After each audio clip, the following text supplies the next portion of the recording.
ভেরিফিকেশনের কাজটি করা হচ্ছে। একটি জিনিস আমাদের মনে রাখতে হবে, কাহিনী কিন্তু বহু বানানো যায়, কল্পকাহিনী তো আরো বেশি বানানো যায়। কাজেই যারা প্রোপাগান্ডা করছেন কখনোই কিন্তু তারা কোনো তথ্য নিয়ে হাজির হতে পারছেন না, তারা টেকনিক্যালি প্রমাণ করতে পারছেন না, তারা প্রশাসনিকভাবে প্রমাণ করতে পারছেন না, তারা আইনগতভাবে প্রমাণ করতে পারছেন না। যদি এবং কিন্তু নিয়ে তারা ক্রমাগত মাঠ সরগরম রাখতে চাচ্ছেন। আমি মনে করি যদি এবং কিন্তু আসলের কাছে কখনোই টিকতে পারে না। আমরা আসল এবং সত্য এবং তথ্য নিয়ে আমরা তাদের মোকাবেলা করছি। আমরা জানি কিছু সমস্যা আছে, সেটি হচ্ছে ইনফরমেশনের অপ্রাপ্তি।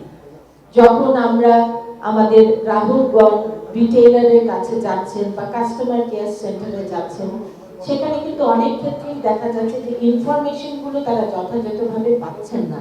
আমি এই বিষয়টিতে মোবাইল ফোন অপারেটরদের বিশেষভাবে মনোযোগী হবার অনুরোধ করব যে আপনারা যদি প্রতিটি প্রশ্ন এবং প্রতিটি উত্তর, অর্থাৎ যাদের আঙুলের ছাপ মিলছে না তারা কি করবেন, যাদের হাত নেই তারা কি করবেন, যাদের ছাপ ছিল এনআইডিতে কিন্তু এখন ছাপ মিলে গেছে বা মুছে গেছে তারা কি করবেন, এগুলো আমরা বিভিন্ন মিটিংয়ে নির্দেশনা দিয়েছি। যারা এনআইডির জন্য আবেদন করেছেন কিন্তু এনআইডি হাতে পাননি তারা কি করবেন, এগুলো আমি নিজেই বলেছি। যেমন যাদের এনআইডির জন্য আবেদন করেছেন এনআইডি হাতে পাননি, তারা তাদের নম্বরটি নিয়ে কাস্টমার কেয়ার সেন্টারে যাবেন। সেখান থেকে কাস্টমার কেয়ার সেন্টারে যারা সার্ভিস দিচ্ছেন তারা এনআইডিতে ফোন দিয়ে তার এনআইডি নাম্বারটি নেবেন এবং তারপরে তার বায়োমেট্রিকের মাধ্যমে ভেরিফিকেশন সম্পন্ন হবে। যাদের আঙুলের ছাপ পরিবর্তিত হয়েছে তারা এনআইডির যে আঞ্চলিক 514টি অফিস আছে সেখানে তারা গিয়ে তারা পুনরায় তাদের আঙুলের ছাপ দেবেন এবং সেটি টেমপ্লেট আকারে এনআইডিতে সংরক্ষিত হয়ে ওখানেই তারা বায়োমেট্রিক ভেরিফিকেশন করবেন। আমি ইতিমধ্যে মোবাইল ফোন অপারেটরদের অনুরোধ করেছি যে তাদের বায়োমেট্রিক ডিভাইসগুলো এই 514টি যে আঞ্চলিক অফিস আছে, উপজেলা ইলেকশন অফিস, উপজেলা ইলেকশন অফিস যে 514টি আছে বিভিন্ন জায়গায়, সবগুলোতে উপজেলা এবং ঢাকা শহরে, সেখানে তারা তাদের বায়োমেট্রিক ডিভাইস এবং তার সঙ্গে একজন সচেতন একজন ব্যক্তিকে তারা দেবেন যারা এই ইনফরমেশনগুলো সম্পর্কে অবহিত থাকবেন, যে যেন কোনো কারণে আঙ্গুলের ছাপ যদি না মেলে বা আঙ্গুলের ছাপ যদি পরিবর্তিত হয় সেই ব্যক্তি তাহলে সেক্ষেত্রে এনআইডি অফিসে ওই অফিসগুলোতে গিয়ে সঙ্গে সঙ্গে আবার ফিরে আসতে হবে না, ওখানেই তারা ভেরিফিকেশনের কাজটি যেন করতে পারেন। আরো একটি জানিয়ে রাখি আপনাদের যারা অপারেটর আছেন তাদের জন্য, যে আমরা ডাকঘরগুলোতে অনুমতি দিয়েছি যে সকল মোবাইল ফোন অপারেটররা তাদের ডিভাইস সেখানে স্থাপন করতে পারবেন এবং সেখানে বায়োমেট্রিকের মাধ্যমে ভেরিফিকেশনের কাজটি তারা সম্পন্ন করবেন। আমরা কিন্তু আমাদের মতো চেষ্টা চালিয়ে যাচ্ছি। আমি আপনাদের আশ্বস্ত করতে চাই যারা মোবাইল ফোন অপারেটর আছেন যে আপনারা ভেরিফিকেশনের কাজটি করছেন এবং আমরা একটি টিম হিসেবে কাজ করতে চাই। সেই টিম ওয়ার্কের একজন অংশীদার হিসেবে আপনাদের প্রয়োজনে, যেহেতু আমরা 30 এপ্রিলের মধ্যে এই কাজটি সম্পন্ন করতে বলেছি, প্রয়োজন হলে আমি রাত 12টা পর্যন্ত অফিসে থাকবো। আমার যে কোনো সহযোগিতা আপনারা মনে করেন, যে কোনো সমস্যা সমাধানের জন্য তড়িৎ সিদ্ধান্ত গ্রহণের প্রয়োজন হলে আমি সেটি গ্রহণ করব।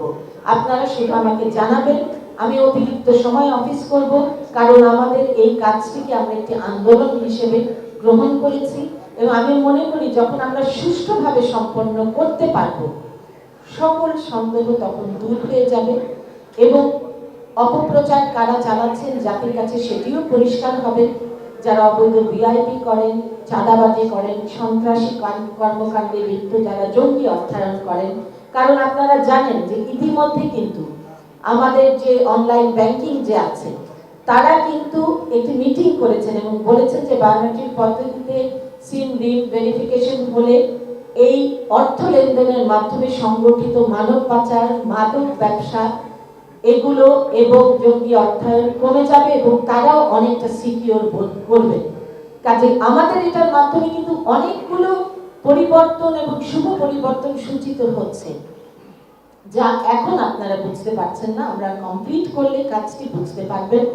আমি আপনাদের সহযোগিতা চাই সকলে, এবং এটি বলে রাখি, সরকার এই ক্ষেত্রে যারা অপপ্রচার চালাচ্ছেন তারা এই অপপ্রচারও চালাচ্ছেন যে একটা প্রকল্প করে এটা করা হচ্ছে না। দুঃখিত, সরকারের কোনো প্রকল্প এটি নয়।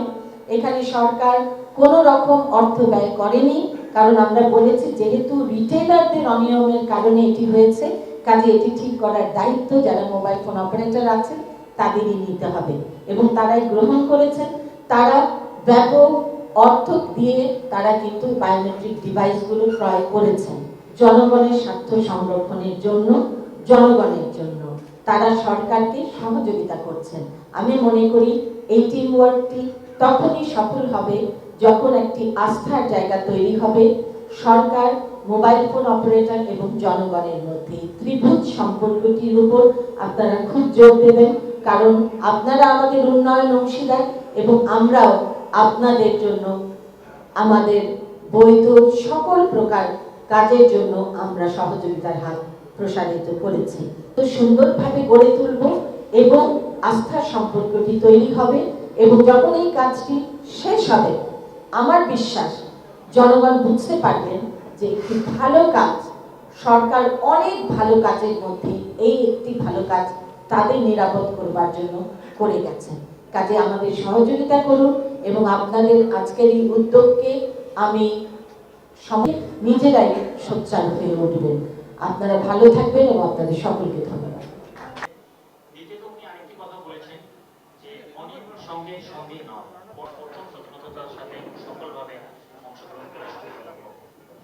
করে জঙ্গি অর্থায়ন করে তাদের কাছ থেকে। খুব দুঃখজনক হলো যে পৃথিবীর বিভিন্ন দেশের মঙ্গলের জন্য, জনগণের মঙ্গলের জন্য রাজনৈতিক বিরোধিতা থাকলেও বিভিন্ন রাজনৈতিক দল সহযোগিতা করেন যে এটি রাষ্ট্রের মঙ্গলের জন্য। আমরা কিন্তু রাজনৈতিক সংস্কৃতিতে পরিবর্তন আনার কথা বলি, কিন্তু যখনই সরকার একটি ভালো কাজ করে, আমরা আজ পর্যন্ত কোনোদিনই দেখিনি যে রাজপথে যারা বিরোধী দল আছেন তারা কখনো সেই ভালো কাজটিকে সমর্থন করেছেন। এটি খুব নেতিবাচক, এটি রাজনৈতিক কালচার, এর পরিবর্তন হওয়া প্রয়োজন। আপনাদেরকে একটু জানিয়ে রাখি যে ইতিমধ্যে আমরা একটু দেখবার চেষ্টা করেছি যে এই অপপ্রচারটি কাদের কাছ থেকে আসছে। দুঃখজনক, কিন্তু তারপরও যেটা সত্য বলতেই হয়, আমরা দেখেছি যে জামাত, শিবির, বিএনপি এবং যারা অবৈধ ভিআইপি করেন এই ধরনের সেক্টরগুলো এর তীব্র বিরোধিতা করছেন, এবং তারা প্রায় 40টি রেজিস্ট্রিবিহীন অনলাইন পেজ খুলে ইউকে থেকে তারা মনিটর করছেন, এবং তারা ইউকে থেকে বিভিন্নভাবে পোস্ট দিচ্ছেন, এবং তারা এই ধরনের কাজের জন্য বেছে নিয়েছেন কাদের, সেই বিষয়টিও আপনাদের কাছে খুব পরিষ্কার হতে পারে। যারা অন্যায় করে তাদের অনেক অর্থ থাকে, আমরা অন্যায় করি না, আমাদের অর্থের স্বল্পতা আছে, সরকারের অর্থ ব্যয়ে আমরা সচেতন হতে চাই। সে কারণে আমরা এই ধরনের 50টি পেজ খুলিনি, আমরা এই ধরনের কাউকে টাকা দিয়ে আমরা কিন্তু এই অপপ্রচারগুলোর বিরুদ্ধে আবার আরো কিছু তাদেরকে আক্রমণাত্মক কিছু করবার জন্য আমরা পদক্ষেপ নেইনি। আমরা তথ্য মন্ত্রণালয়ে কোনো রকম অভিযোগ করিনি এই কারণে যে আমরা মনে করি মানুষের বাক স্বাধীনতা আছে, কিন্তু নৈতিকতার জায়গা থেকে আমরা তাদের প্রতি ধিক্কার জানাই, কারণ গ্রামের সহজ সরল মানুষকে এই বলে বিভ্রান্ত করা হচ্ছে। আমরা তাদের মোকাবেলা করবার জন্য বৈধ পথই বেছে নিয়েছি, আর সেটা হচ্ছে সামাজিক আন্দোলন। ইতিমধ্যে আমরা বিভিন্ন পত্র পত্রিকায় কিন্তু আমরা দিয়েছি, আমরা পত্র পত্রিকায় অ্যাড দিয়েছি, বিভিন্ন মোবাইল ফোন অপারেটররা তাদের অ্যাডের নিচেও উল্লেখ করছেন আমরা আঙ্গুলের ছাপ সংরক্ষণ করি না, কিন্তু আমাদের এক ধরনের সেন্টিমেন্ট আছে, সেটা হচ্ছে আমরা নেতিবাচক সংবাদকে আমরা বেশি কি বলবো ফোকাস দেই, অথবা আমরা নেতিবাচক সংবাদটি নিয়ে বেশি চর্চা করি। আমি আপনাদেরকে আহ্বান জানাবো, আপনারা সাংবাদিক ভাইরা যারা আছেন, বোনেরা যারা আছেন, আমাদের এই উদ্যোগে আমাদের যেহেতু আমরা এই ধরনের প্রোপাগান্ডা বা আমাদের অর্থ আমরা সরকারের অর্থ আমরা কোনো কারণেই প্রোপাগান্ডায় ব্যয় করবো না বা প্রোপাগান্ডার জবাব দিতে ব্যয় করতে চাই না। আমাদের সহায়ক শক্তি আপনারা সহযোগিতা করুন, আমরা মোকাবেলা করতে পারবো। তবে আমরা চাই যে মোবাইল ফোন অপারেটররা তারা যেন এই ধরনের প্রচারগুলোর বা অপপ্রচারের বিরুদ্ধে এই সোশ্যাল ক্যাম্পেইন সেটা যেন তারা অব্যাহত রাখেন এবং তারা যেন এরকম বাংলালিংকের মতো যেন বিভিন্ন জেলায় অনিবন্ধিকৃত বা যেগুলো ভেরিফাইড না এই সিমগুলো যেগুলো থাকবে সেখানে আমরা কয়েক ঘন্টার জন্য বন্ধ রেখে একটা সতর্ক সংকেত দেব। তারা বুঝতে পারবে যে এই সিমগুলো রিভেরিফিকেশন হয়নি এবং তারপরে একটি পর্যায়ে সেগুলো বন্ধ হয়ে যাবে এবং এই ব্যাপারে আমরা কোনো রকম ফাঁক রাখতে আগ্রহী নই। ইতিমধ্যে লাইসেন্স ক্যান্সেল হয়েছে, কিন্তু সমস্যা হচ্ছে গ্রামে গঞ্জে একেবারে প্রত্যন্ত এলাকায় যারা এই ধরনের ভাবে টাকা নিচ্ছেন, যদিও তারা তাদের মোবাইল ফোন অপারেটররা দিচ্ছেন, সেগুলো আসলে কার্যকরভাবে বন্ধ করাটা খুব মুশকিল হয়ে যাচ্ছে। আমরা সেই